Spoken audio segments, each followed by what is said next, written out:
ছোটবেলা থেকে কখনোই একবারের জন্য মনে হয়নি চাকরি করব।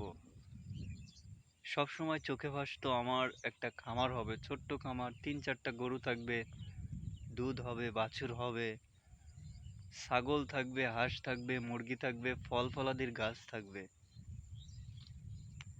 কিন্তু স্বপ্নগুলো যেন আর পূরণ হচ্ছে না। আমার বাবা আমার জন্য কিছুই রেখে যায়নি।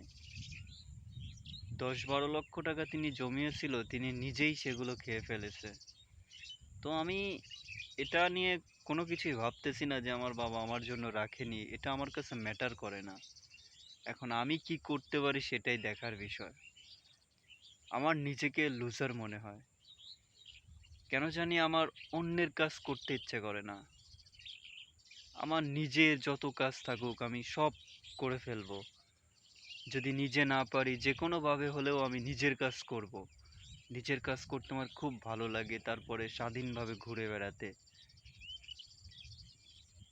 বিলে আসছি ধানের জমি দেখতে, কয়দিন বৃষ্টি হয়েছিল খুব। তো ভাবলাম যে আজকে ধানের জমিটা দেখে আসি। তো নিচেই হচ্ছে জমি, একটু পরেই যাব। তো আমি আর মা এখন থাকি।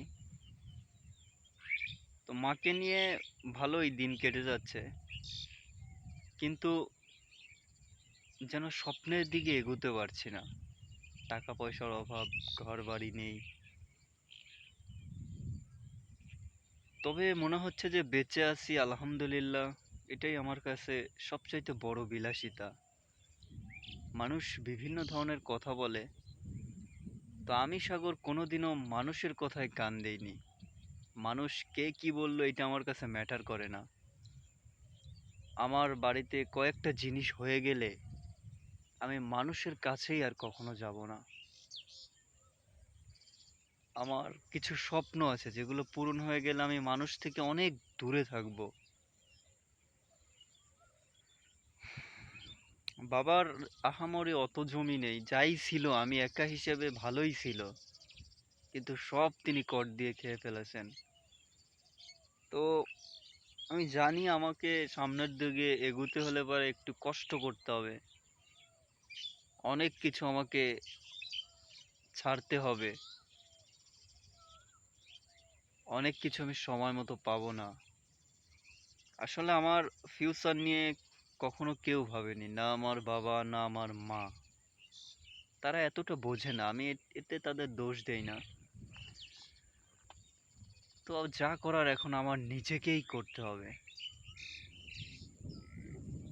আমার কখনো মনে হয়নি যে আমি পরের বাড়িতে কামলা দিব। এটা আমার কখনোই মনে হয়নি, কেন জানি। ছোট থেকেই খুব আদরে বড় হয়েছি। তো তো নিজের কাজগুলোই আমার ভালো লাগে, যে নিজে নিজে কিছু করব, 2-4 টাকা হবে, এটা দিয়েই চলবে।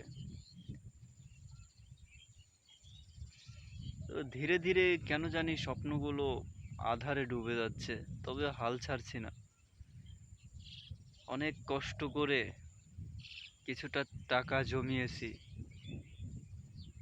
কিন্তু কি করব কি হবে কিছু ভাবতে পারতেছি না। যাই হোক, প্ল্যান আছে, আমাকে ধৈর্য ধরতে হবে। আল্লাহ তাআলা ধৈর্যধারীকে খুব পছন্দ করেন। তা আমি ওনার উপর বিশ্বাস করে ধৈর্য ধরে আছি। আল্লাহ আমাকে ধৈর্য ধরার তৌফিক দিক। আমার নবীজির একটা কথা মনে পড়ে, একটা জিনিস, যে তিনি নবুয়ত পাওয়ার 13 বছর পর মদিনায় বিজয় পেয়েছিলেন। তো এটা আমাকে অনুপ্রেরণা দেয়। উনি কতটা ধৈর্য ধরেছেন, উনি মানুষকে ইসলামের দাওয়াত দিয়েছেন, মার খেয়েছেন, তবুও ধৈর্য ধরেছেন। তাইলে আমি তো সামান্য তার উম্মত, আমি তো ধৈর্য ধরতেই পারি। তো ধৈর্য ধরে আছি। আমার জন্য দোয়া করবেন। আসসালামু আলাইকুম।